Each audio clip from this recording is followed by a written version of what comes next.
Well, hello. I'm still here. It's been a few weeks. A few long weeks, I'm not gonna lie to you. And I've been lazy. Well, not lazy. I've been working on other things. And I'll put up the picture right about now, or it's been up. I'm not sure how I'm gonna do it, but this is what I've been working on. It's for a friend, and I lost track of time. I was doing that thing where I felt like I could finish it sooner than I actually could, and completely forgot about. Well, not forgot, but I just didn't find the time to actually record anything. And yeah, it's not done. It's almost done. It's supposed to be a happy meal. I don't know if you can tell, but yeah. And then I know it's supposed to be mostly for the background, like a gameplay, but I'm like, it was a nice night drive, and I thought, why not? So with that being said, I'm gonna try to stay once a week consistent. Maybe that's enough, maybe that's not. I'll see if I can keep that up more than anything. And yeah,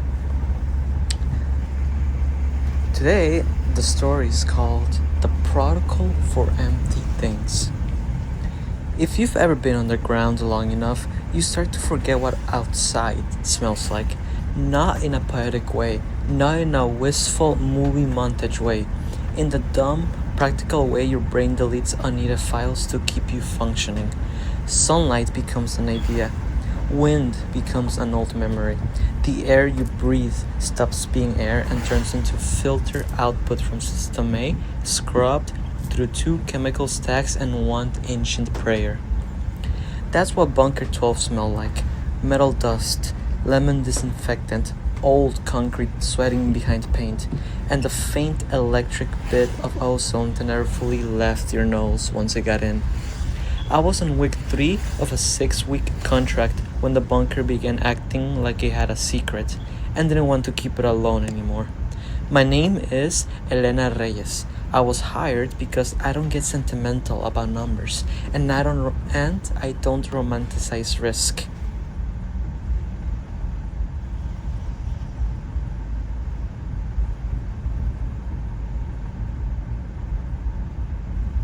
I'm instrumentation. I make sure sensors tell the truth even when people don't. If a graph is lying, I'm supposed to catch it before someone's ego turns a lie into a decision. Bunker 12 was supposed to be boring. That was the pitch. A decommissioned federal site refitted under private funding, buried under a cheap-looking research complex that pretended to be a water treatment facility if anyone drove by. The top half was fake offices and a lobby no one used. The bottom half was real. 7 sublevels of reinforced concrete, nested Faraday cages, redundant power, redundant air, redundant doors with redundant keys. All of it built around one central chamber that looked like a clean white cube from a distance. Experiment Theta Null. 5 of us were staffed down there for this run. That was the rule. Limited personnel, limited variables, less chance for someone to panic and do something heroic and stupid. Dr. Habel ran the project. Project lead, principal investigator, the kind of man who talked like he was already writing the paper in his head. He was in his early 40s, always a little too awake, always a little too amused by reality. Like the universe was a joke and he was one of the few people who'd gotten the punchline. Dr. Minna Kessler was his counterweight, theoretical, quiet, sharp. She didn't waste words and she didn't let Habel get away with turning fear into swagger. If Habel was a low-lit match, Minna was the glass jar you kept it in so you could watch it burn without setting the whole room on fire. Tom Barrett was systems, ex-military, in a way you could feel without him ever saying it. He moved like he expected corridors to hide threats. He treated procedures like religion. He didn't like jokes. He liked checklists. Leela Chen was bio and human factors. She monitored us, monitored exposure, monitored sleep patterns, stress markers, cognitive drift, Things you don't think matter until your brain starts slipping in places you can't tape down. And then there was me. 5 people, 5 badges. 5 sets of footsteps that should have been the only ones down there. The first sign that Theta Null was wrong came disguised as interesting. It was the morning of day 19. I remember because I had started counting the days by little punishments. Day 19 was the day the coffee machine sputtered out its last sad breath and died. Not dramatic, just gave up, like it had finally accepted what it was. I was in observation room C, 2 layers out from the primary chamber, watching my sensor suit spit out a smooth, stable read that didn't make sense. Theta Null's whole purpose was to create a controlled null region in probability space. Havel's words.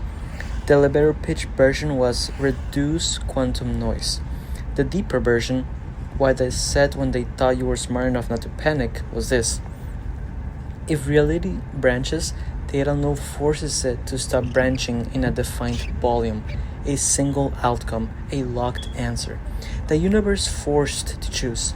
I didn't like that phrasing. Too human, too proud. But I liked the work, and I liked the money, and I told myself I didn't have to like the philosophy to keep the sensors honest.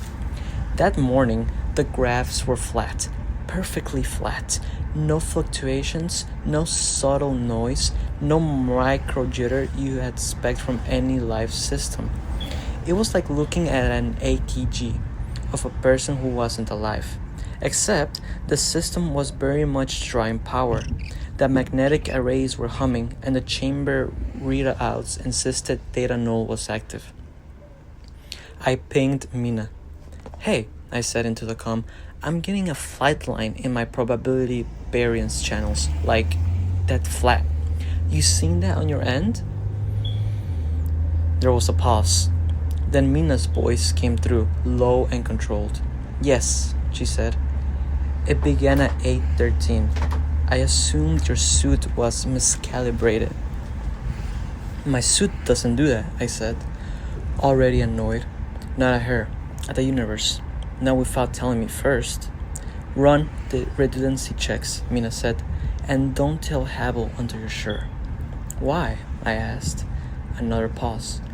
Long enough for me to hear distant ventilation and my own blood in my ears. Because he's been waiting for this, Mina said finally, and he will call it success before we understand what it is.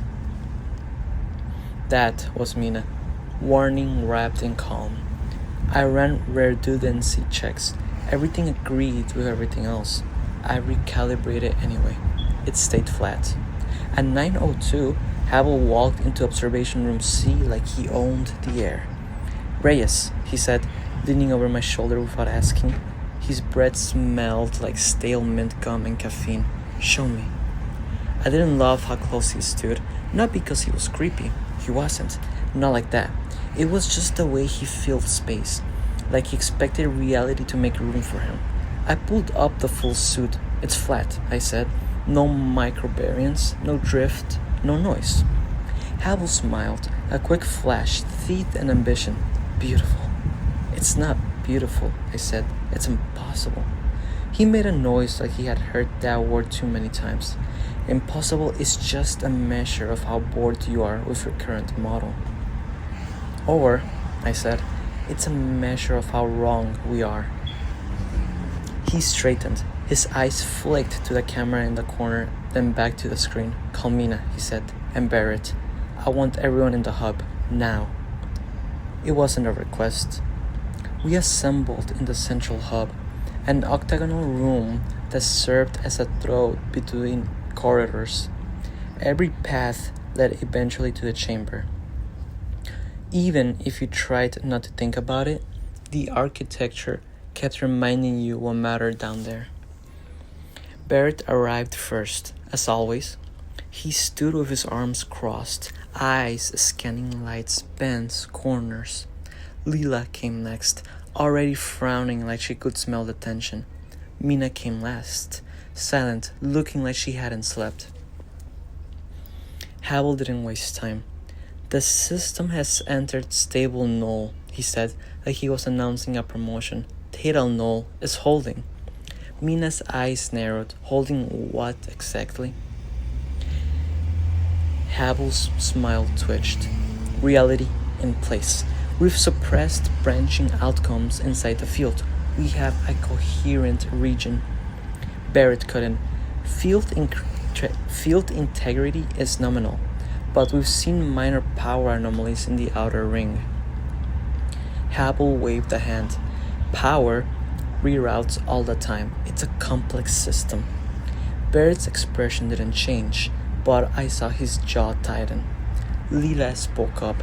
If it's stable, why do I have elevated stress markers on all of us? We have been trending upwards since yesterday. You too, Havel. Havel looked offended by the implication that his body could betray him. People get stressed, he said. We are underground. It's not mystical. Minna's voice was quiet. It might be. That did it. That was the first time the room felt like it tilted. Havel's eyes snapped to her. Don't start. I'm not starting, Minna said. I'm observing. The system is too quiet. It's not behaving like a stabilized dynamic system. It's behaving like what? Havel pressed. Minna hesitated. That was rare. Like an answer, she said. Havel's eyes smiled, returned, sharper now. Exactly. No one else smiled. He turned toward me. Reyes, I want your suit routed to the chamber directly. Full resolution, no smoothing. I want raw data. I opened my mouth to argue, then shut it. You're asking for more bandwidth than the current shielding can handle, I said. We built these limits for a reason. Havel leaned in slightly, and I built the project. Do it. Barrett's voice cut in, flat as a knife. Protocol requires unanimous agreement for increased exposure. Havel's gaze flicked to him, irritated. Protocol is written by people who never get anything done. Barrett didn't blink. Protocol is written in blood, usually after. The air between them went hard. Lila stepped in. We can compromise. Lena routes partial. We monitor cognitive function. No one goes into the chamber. Havel's eyes glittered. No one goes into the chamber, he repeated, like he was tasting the sentence for weakness. Mina watched him like she was watching a cracking glass spread. In the end, we did the compromise. That's what humans do before they do the worst option anyway. We pretend there's a middle path so we can feel responsible while walking toward the cliff. I rerouted partial data, higher fidelity, not full raw. The numbers came in cleaner, and then they started doing something I had never seen before. They weren't fluctuating, they weren't drifting, they were stable. That sounds stupid if you don't live in noise. Every system has noise, every measurement has uncertainty. Even the act of observing perturbs the thing you're observing. That's not philosophy, that's engineering, that's physics, that's the universe's way of saying you don't get perfect. Theta Null's data was becoming perfect. A perfect is a lie. At 11:17, the first alarm went off. It wasn't red, it was urgent, it was amber, soft, even, almost polite. A reminder you could snooze. Barrett was the only one who noticed it first. He stiffened, eyes snapping to the panel by the hub door. That's not scheduled, he said. Havel didn't even look up from the monitor. Sensor drift. Mina said, nothing down here drifts, not like that. The alarm chimed again. Lida rubbed her arms. Why does it feel colder? It's not colder, Barrett said automatically, because he trusted instruments more than sensation. I checked the environmental readouts. Temperature was steady, humidity steady, oxygen steady. My skin didn't care. It felt cold anyway. That third chime came, and this time the overhead lights dimmed for half a second, like the bunker blinked. Barrett moved. He always moved first, like action could keep fear from catching up. I'm checking power integrity, he said, already heading down the corridor toward the server room. I'm going to med, Lila said, voice tight. I want baseline tests right now. Abel glanced toward the chamber door. I saw it in the way his head angled, the way his eyes lingered. He looked like a man hearing his name called from a room he wasn't supposed to enter. Mina caught it too. Don't, she said. Havel smiled without humor. Don't what? Don't go in there, Mina said. And her voice was so steady it made me more scared than if she had shouted, "You're thinking it." Havel's eyes hardened. If we're unstable, no, the chamber is safe. Mina shook her head once. Safe is not the same as controlled. Havel stepped closer to the chamber door, like he could not help it. We're scientists, he said. We observe. Mina didn't move. We survive, she said, or we don't. Those are the options down here. The alarm chimed again, and this time, somewhere deep inside the bunker, something heavy shifted.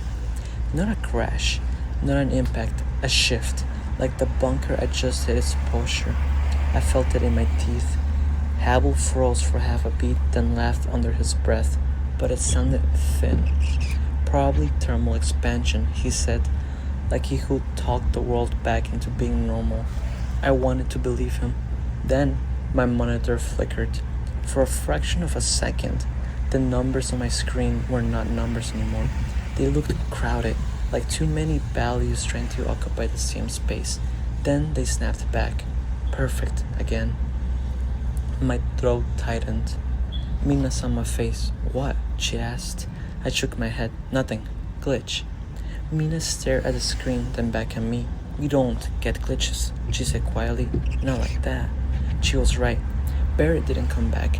Not right away. Not in 5 minutes. Not in 10. I pinged him on comms. No response.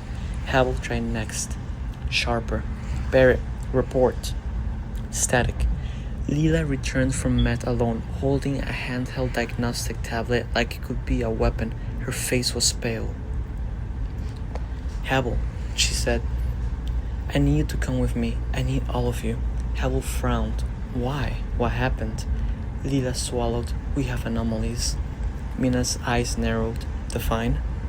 Lila's voice dropped. 2 of the baseline tests I ran on the control samples came back wrong. The samples are changing on their own. Not contamination, not temperature. It's like the parameters are rewriting.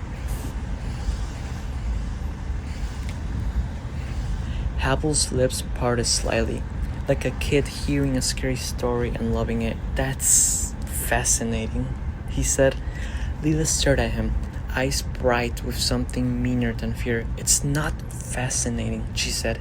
It's us. It's our bodies. It's our brains. I'm seeing cognitive drift markers, micro seizure signatures, and something else, something I can't classify. Havel's smile twitched. You're overreacting. Lila's hands shook. I watched a control vial change color under a sealed lid. Don't tell me I'm overreacting. The bunker hummed again, faintly, then stopped. The silence that followed wasn't just the absence of sound. It felt like pressure, like being underwater. Mina spoke, very softly. It's listening. Havel snapped his gaze to her. Stop saying that. Mina didn't flinch. Stop pretending it isn't true. Another heavy shift rolled through the bunker, closer this time, like he moved a room over instead of a level down. I saw Havel's fingers twitch near his badge. Nervous habit. He wasn't as calm as he wanted us to think. Where's Barrett? I asked, because I needed something concrete. No one answered. We moved as a group, because splitting up felt suddenly like inviting something to pick us off. The corridor to the server room was longer than it should have been. That's the kind of thing you can't justify in real time. Your brain tries. It counts doors, counts steps, recalls the map you've walked 100 times. The numbers don't match, and you feel stupid for thinking you're wrong. until you realize you're not wrong. Something else is. We passed the security station. The monitors were frozen on a single frame. The chamber corridor empty, lit in harsh fluorescent white. On the chair beside the monitors, Barrett's clipboard lay open, checklist half completed. Barrett wasn't there. Havel's voice was tight. Barrett? No answer. Lila's breath hitched. This isn't funny. Nothing here is funny, Mina said. We reached the server room door. It was open. It was never open. Barrett kept it sealed like a vault. We stepped inside. The servers were running, lights blinking, the backup generators were humming, and in the center of the room, Tom Barrett stood facing the far wall, perfectly still, hands at his sides. Relief hit me first, sharp and stupid. Tom, he didn't turn. Tom, I said again, softer, like volume mattered. Havel moved forward, impatient. Barrett, what the hell are you doing? Nothing. Mina raised a hand, like she was stopping Havel with her. Don't touch him. Havel scoffed, but he stopped. Lila edged closer, eyes scanning Barrett's posture, his skin, the way his shoulders held tension that never released. Tom? Lila whispered. Barrett's head tilted a fraction, not toward us, towards the wall. There was something on the wall. At first, it looked like a stain, a square patch of darkness, too uniform to be grime, too flat to be shadow. It sat on the concrete like someone had painted absence onto the surface. My stomach turned. It was a perfect square, not black exactly, blank. Like the wall had forgotten how to be visible in that spot. Havel exhaled. Odd. That's new? Mina's voice was thin. It's not new, she said. It's just now visible. Lila's hand went to her mouth. Tom, she said again, and this time her voice cracked. Look at me. Barrett's lips moved. No sound came out. Then the server room lights flickered, and for a moment, the blank square looked like it had depth, not a hole. A refusal. A place where the world stopped completing itself. Barrett's shoulders relaxed. He sighed, and then he stepped forward, straight into the square. His body didn't hit the wall. It didn't pass through like a door either. It diminished. Like the farther he went, the less of him there was, until only the back of his head remained, then nothing. No scream, no struggle, just deletion. Lila made a sound like she had been punched. Havel didn't move, eyes wide, face lit with terrible delight. Mina grabbed my arm hard enough to hurt. Back, she hissed. We backed out of the room like it was radioactive. The square remained perfectly still on the wall, like it had always been there, waiting for the right moment to be noticed. In the corridor, Havel whispered, It's propagating. Mina's eyes snapped to him. Don't, she said. He blinked. Don't what? Don't talk about it like it's a breakthrough. Mina said, voice rising for the first time. Tom is gone. Havel's jaws clenched. Tom made a choice. No, Lila snapped, surprising both of us. He didn't. He looked empty, like something had already decided for him. Havel's gaze flicked to the chamber corridor again. Always the chamber, like a magnet in his skull. This is the system stabilizing, he said, forcing certainty into his tone. We are seeing the side effects, sure, but this is, Mina cut him off. This is data node escaping containment, she said. We need to shut it down. Havel laughed, sharp. Shut it down? Are you insane? We have proof it works. Lila's voice was trembling, but her words were steady. If it works, it's killing us. Havel's eyes were bright, not us, just the weak links, the unstable variables. That's what null does, eliminates uncertainty. Mina stared at him like she was seeing him clearly for the first time. Listen to yourself, she said. You sound like a colt. Havel's face went cold. The alarm chimed again, polite as ever. The bunker shifted again, closer again. And then, From somewhere down the corridor, we heard footsteps. Not ours. Slow, even, measured. 5 beats, pause. 5 beats, pause. Like something learning the rhythm of walking from memory. Havel's voice dropped. Who's there? No answer. The footsteps continued. Lila backed up until her shoulders hit the wall. Mina's hand tightened on my arm. Don't look too long, she whispered, almost too quiet to hear. Whatever it is, don't stare.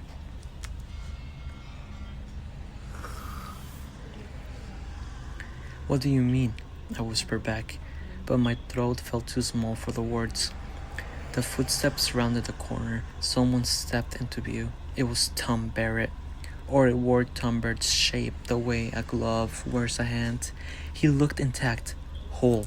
Same haircut, same clothes, same badge clipped to his chest, but his face was smooth, like the subtle micro-expressions that made him human had been sanded down. His eyes fixed on us, he smiled. Barrett never smiled like that. Hello, he said. His voice came out wrong, not distorted, clean. Too clean, like an audio file stripped of background noise until it didn't feel real anymore. Lila whispered, Tom? Barrett's smile widened a fraction. Tom is resolved, he said. Mina's voice was firm. What are you? Barrett's gaze flicked to her, then back to the center, like he was aligning attention. A reduction, he said, a simplification, a correction. Havel stepped forward despite Mina's grip still on me, like he couldn't help it. Is Theta Null communicating through you? He asked, reverent. Barrett's eyes held Havel's. Theta Null is not a through, he said. Theta Null is an outcome. A slow sound rolled through the bunker, deep enough to vibrate my ribs. The lights dimmed, and in the dim light I saw something behind Barrett. Not a person, not a shadow, something that didn't finish rendering when you looked at it, like the world refused to commit, a blankness in the shape of a doorway that was not there before. Mina yanked me back. Run, she hissed. We ran. There are moments where your body decides before your mind does. This was one. The second Mina said it, my feet moved like they belonged to someone else. Havel hesitated. Of course he did, because curiosity is a disease in people like him. But Lila grabbed his sleeve and dragged him.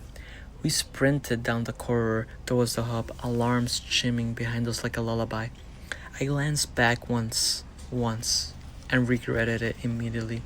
Barrett wasn't running, he wasn't chasing, he was walking. Same measured pace, 5 beats, pause. 5 beats, pause.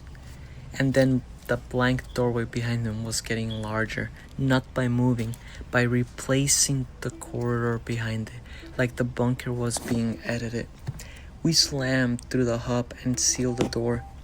Barrett's footsteps stopped outside. For a moment, silence, then a soft knock on the door, polite even, almost like the alarm. Havel's breathing was ragged. Open it, he whispered. Mina spun on him. Are you stupid? Havel's eyes were wild. It's communicating. It's here. This is what we built. This is what Lila slapped him. It was sharp, loud. The sound of skin on skin in a room that suddenly felt too small. Havel stared at her, stunned. Lila's eyes were wet, furious. Tom is gone, she said. Stop acting like this is your prize. Havel's mouth worked like he wanted to argue, but no words came. Another knock. Then, from the other side of the door, Barrett's voice, You can't keep out. Mina's face was pale. It's learning, she whispered. The intercom crackled to life. Not the usual system beep, not the normal hiss, just sound, like a throat clearing. Then a voice filled the hub, not Barrett's, not Havel's, not Mina's. A voice that sounded like the bunker itself was deciding to speak. Stability achieved, it said. Lila flinched. That's not the system, boys. I checked the panel. The system was offline. The hub should not have power to broadcast anything.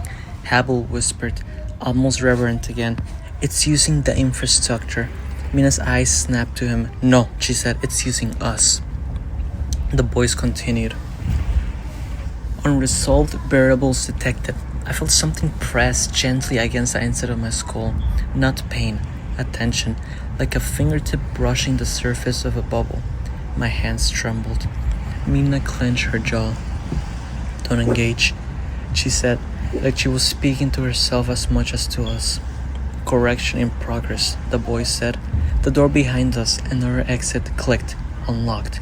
Barrett did not have access codes, not from outside, not after being whatever he was now. The bunker was opening doors for him. Hable stepped back, eyes darting. We need to get to the chamber, he said suddenly. Mina snapped. No.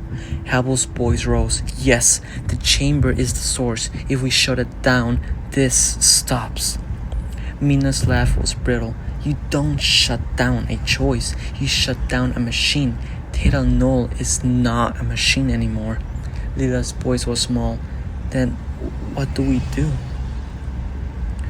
Mina looked at me. Reyes, she said. You control the sensor suit. You have access to the emergency collapse protocol. I felt my stomach drop. The null protocol? I asked, already knowing. She nodded once. The one Hable swore we had never needed. Hable's face twisted. Absolutely not. That's total containment collapse. It buries the entire chamber. It buries the problem, Mina cut in. It buries us if we cannot get out, but it stops propagation. Hable shook his head, frantic. You don't know that. Mina's gaze didn't waver. I know we're already losing. Another knock at the door, polite, even.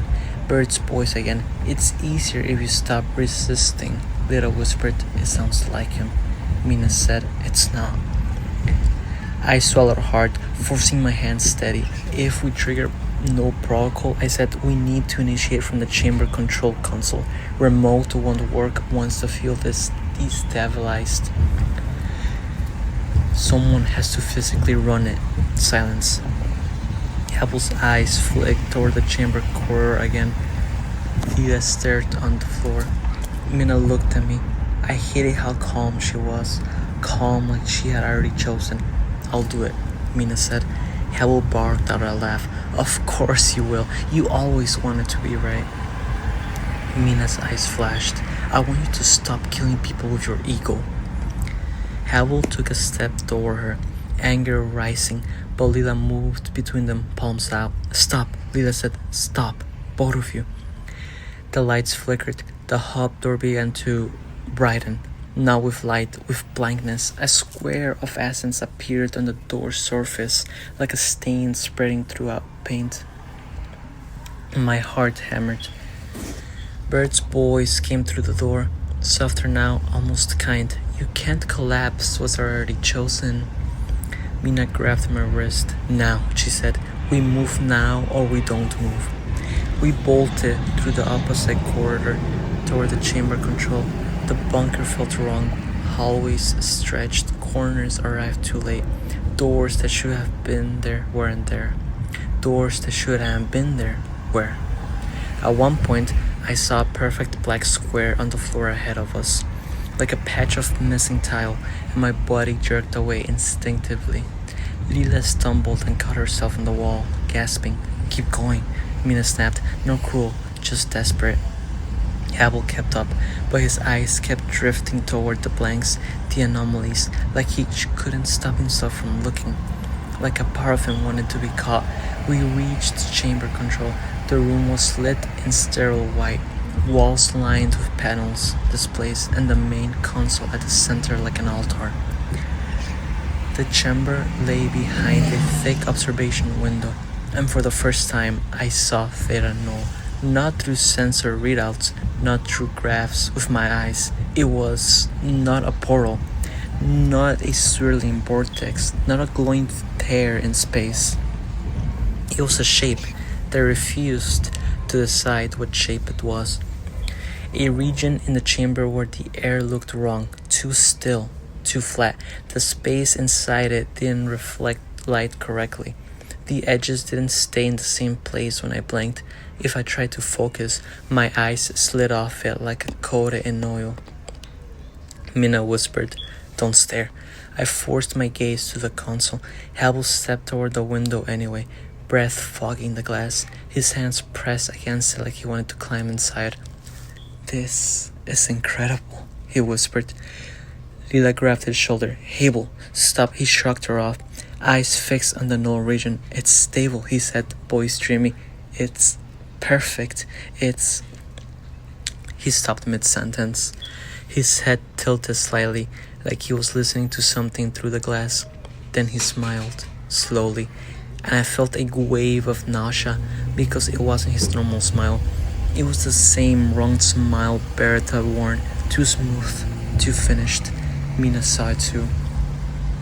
"Habel," she said, voice sharp. "Step away." Habel did not respond. Instead, he spoke softly, like he was repeating something told to him. "It says, we don't need to be afraid," he murmured. "It says fear is uncertainty. Uncertainty is waste."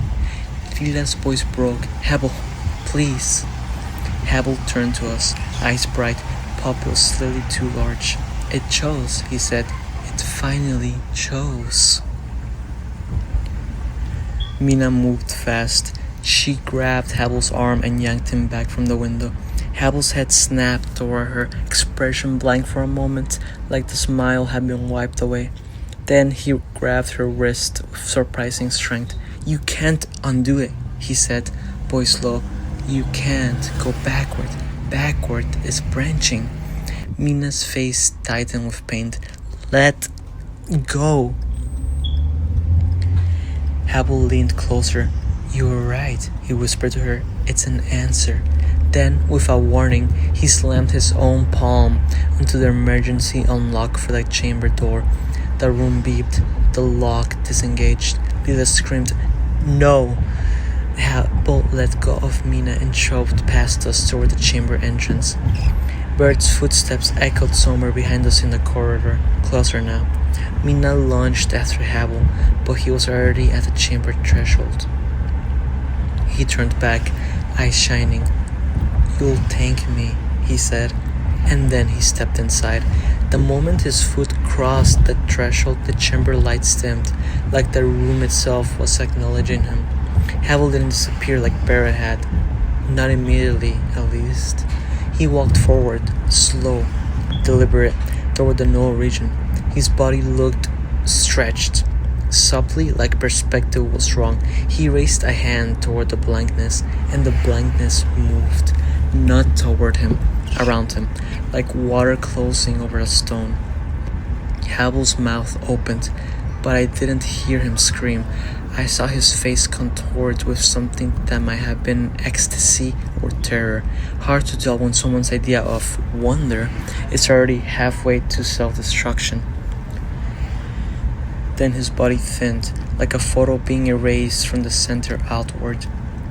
His lab coat fluttered, then wasn't there. His badge clinked to the floor. His hand remained for a fraction of a second, fingers spread, reaching, then nothing. Lila sobbed once, sharp as a cough. Mina did not move. Her eyes were locked on the chamber floor, where Habel's badge lay, and then the badge slid, just slightly toward the null region, like gravity had changed its mind. Mina stepped back finally. "No protocol," she said, voice raw. "Now." I moved to the console, hands shaking hard, enough I almost hit the wrong keys. The null protocol was a sequence of steps designed to collapse containment, flood the chamber with counterfields, and then physically seal it. Cement, steel, a literal burial. It was not elegant, it was a tantrum. It was humanity slamming the door on something that couldn't handle. I started the sequence. The console warned, manual confirmation required in chamber. I swallowed. "We need to confirm inside," I said. Lila shook her head violently. No. Mina's jaw clenched. "I'll do it," she said again. Lila grabbed her sleeve. "Mina, you can't." Mina looked at her, and there was something in her eyes that made me want to look away. Not because it was blank, because it was too present. "You're going to die down here anyway," Mina said softly. "At least this way it ends with us." Lila's voice was shaking. "We can still run. We can still..." A polite knock came from the corridor behind us. Then Barrett's voice, closer, clearer. "You are late."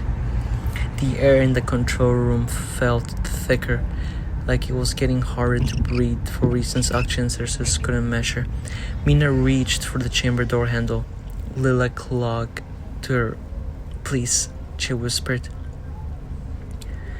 Mina gently peeled Lila's fingers away. Not cruel, careful, like she was handling something fragile. Mina looked at me. "Reyes," she said. "When I confirm, you seal it. Do you understand?" My throat hurt. "Yes," I managed. Mina nodded once, then stepped into the chamber. I watched her through the glass, forcing myself not to stare at the null region. Mina moved with purpose. Shoulders squared, eyes on the wall-mounted confirmation panel inside the chamber.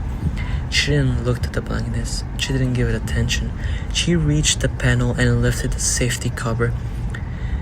Her hand hovered over the confirmation switch, and then she froze. Not because she hesitated, because something behind her moved. The null region bulged, subtly, like he had inhaled. Mina's shoulders rose and fell once, a controlled breath. Then, without turning around, she pressed the switch. The console in front of me flashed. Confirmed. I slammed my palm down on execute. The bunker lurched.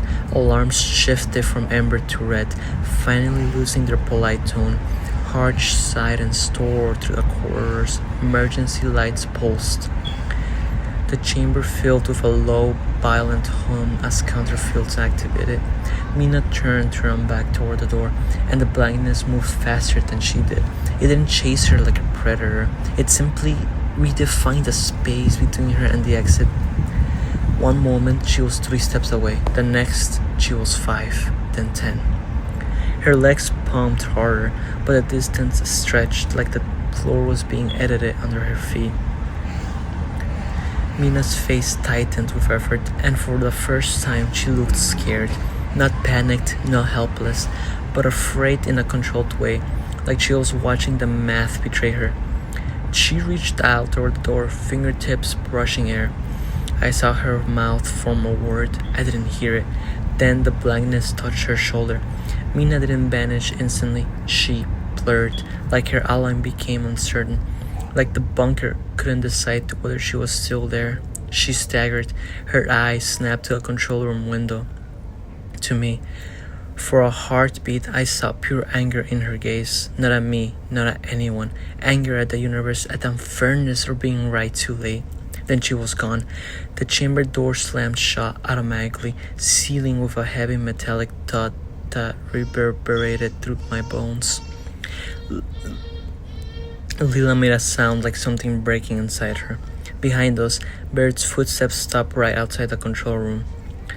The polite knock came again, then softer. "It's already done." The console began its final sequence. Structural seals, concrete injection, collapse measures. If we survived long enough, the chamber will be buried. If... The bunker shook again. Harsher this time. Panels rattled. Dust drifted from the ceiling. Lila stumbled back from the window, hands over her mouth, eyes wide. "Mina," I grabbed her arm. "We have to go," I said, voice shaking. "We have to get to the shaft, now." The control room door handle began to turn its own. Not forced, not broken, just turning, like the bunker was granting access. Lila's voice went small. "Why is it helping him?" I swallowed hard. "Because he's not him," I said. "He's an outcome." The door opened. Barrett stood in the doorway. Behind him, the corridor lights pulsed red, and in the strobing glow, I saw blank patches on the walls, squares and rectangles of absence spreading like mold. Barrett smiled. "You can't stop running," he said.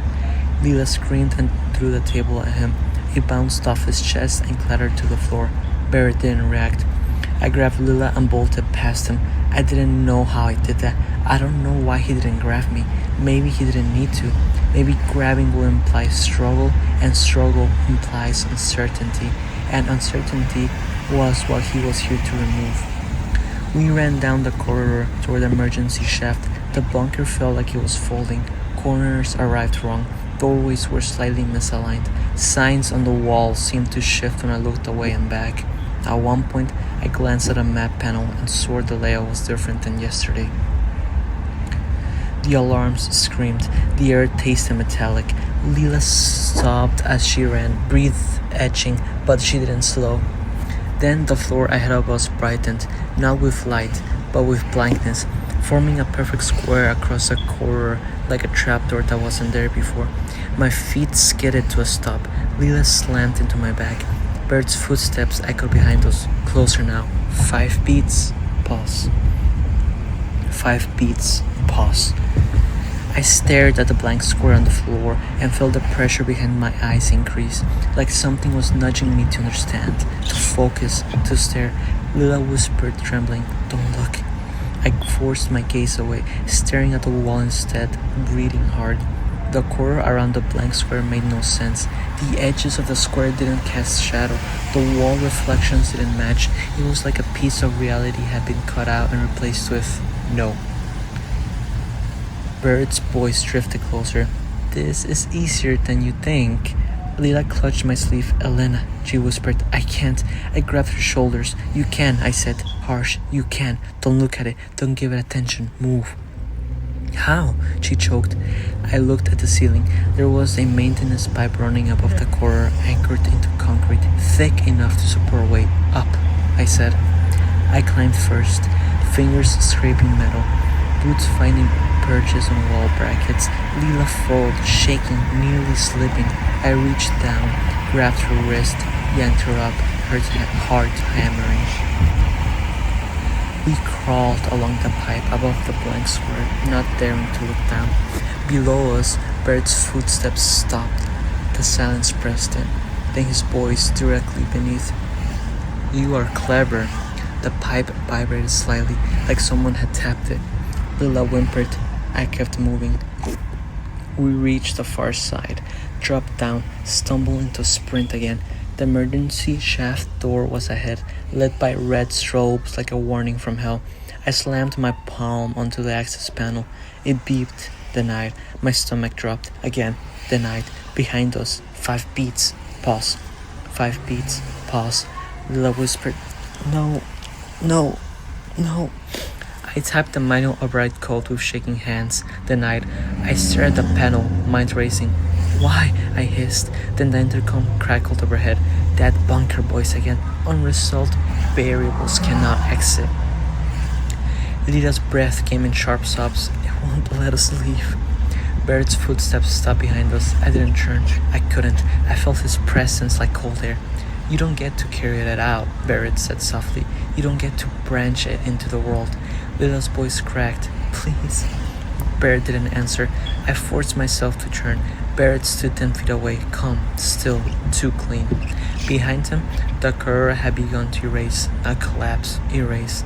Blank squares blooming along the walls, ceiling, floor, each one a neat cutout where reality stopped trying. Barrett's smile widened. "It is safer here," he said. "Contained. Chosen."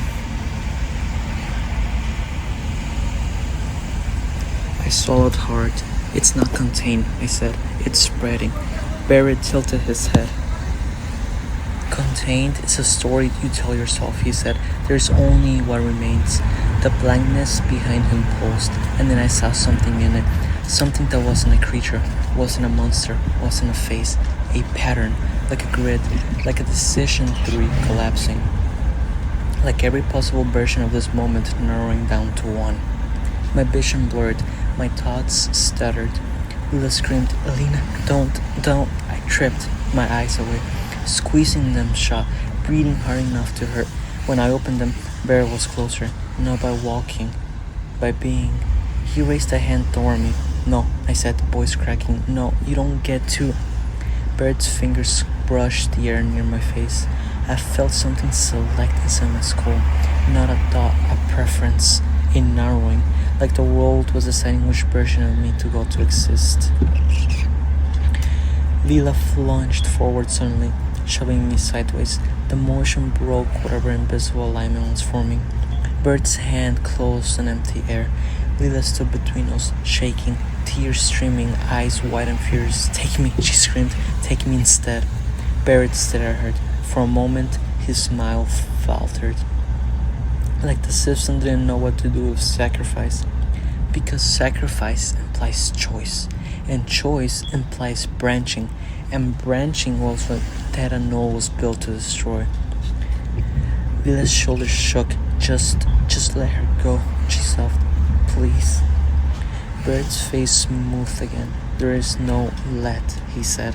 Lila's expression twisted, and something in her snapped, not into bravery, not into heroism, but into raw refusal.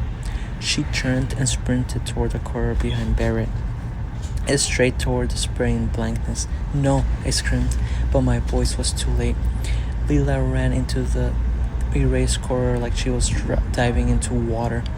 The blank squares swelled her legs, then her torso, then her head. For a heartbeat, her face remained visible, eyes locked on mine. She mouthed something. I think it was, "Run." Then she was gone. Barrett's head turned back toward me, slow, inevitable. The access panel beside the emergency shaft beeped, green, unlocked. My breath caught. The bunker boy spoke overhead, calm as death, variable reduced.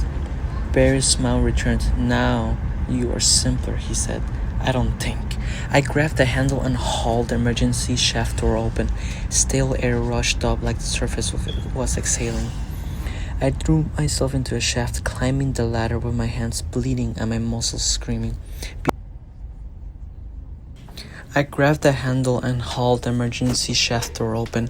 Stale air rushed up like the surface was exhaling. I threw myself into the shaft, climbing the ladder with my hands bleeding and my muscles screaming. Below me, I heard no footsteps. I heard no chase. I heard only the alarms fading, the bunker shaking, the distant roar of concrete and steel sealing a chamber forever.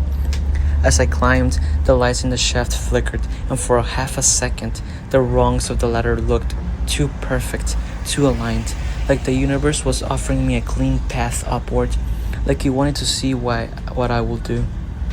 I kept climbing. My arms burned. My lungs felt full of knives. At the top hatch, I shoved it open and rolled onto the surface floor of the fake facility above the bunker. The air up there smelled like dust and cheap carpet and sunlight that never touched the underground. I lay on the floor, gasping, shaking, laughing once without meaning to. I was alive. I was out. I didn't hear sirens from the outside. No emergency response, no shouting, no people. Just quiet. I staggered to my feet and stumbled toward the lobby windows. Outside, the world looked normal. Gray winter sky, parking lot, a stray plastic bag tumbling in the wind. I pressed my forehead to the glass and closed my eyes. Behind my eyelids, I saw blank squares. I opened my eyes again, fast, angry at myself. The floor beneath my feet felt stable. Then the lobby lights flickered. And for a fraction of a second, the reflection in the window didn't match me.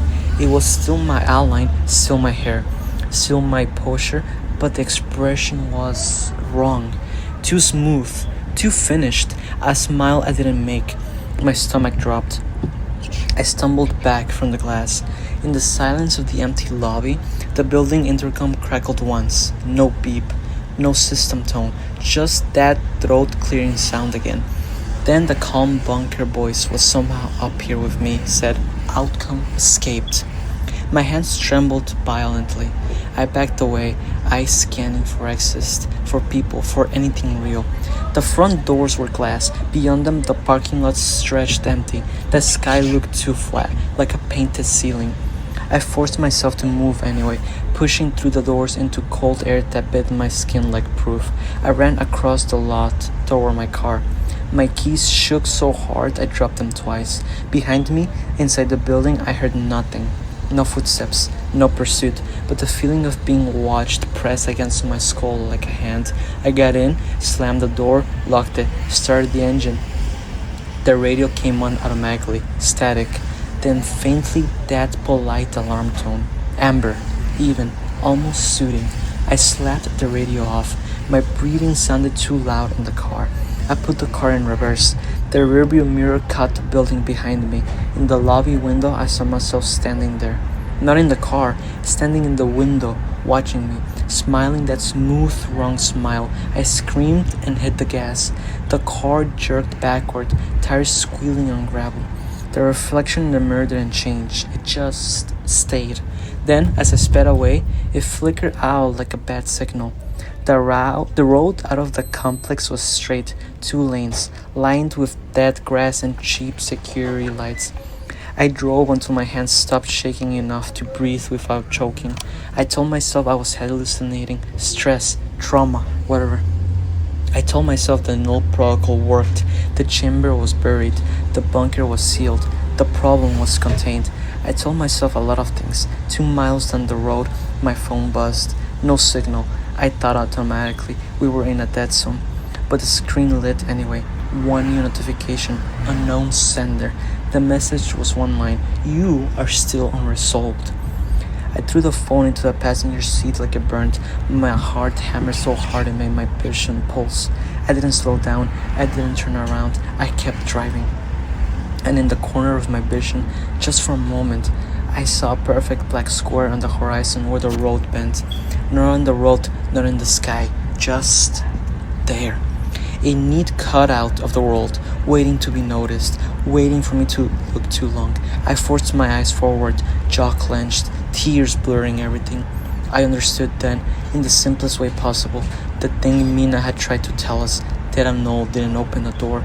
It taught something how to choose, and it did not need the bunker anymore. It had a cleaner environment now, a bigger one, the world outside. I drove until the sun went down. I drove until the sky turned the color of bruises, and still, every time I blinked too slowly, I saw squares. Blank, perfect, hungry. Somewhere in the back of my mind, a polite alarm chimed, even and calm, like a reminder, like a lullaby. Like a countdown I couldn't hear because it wasn't counting seconds, it was counting options, and it only needed one.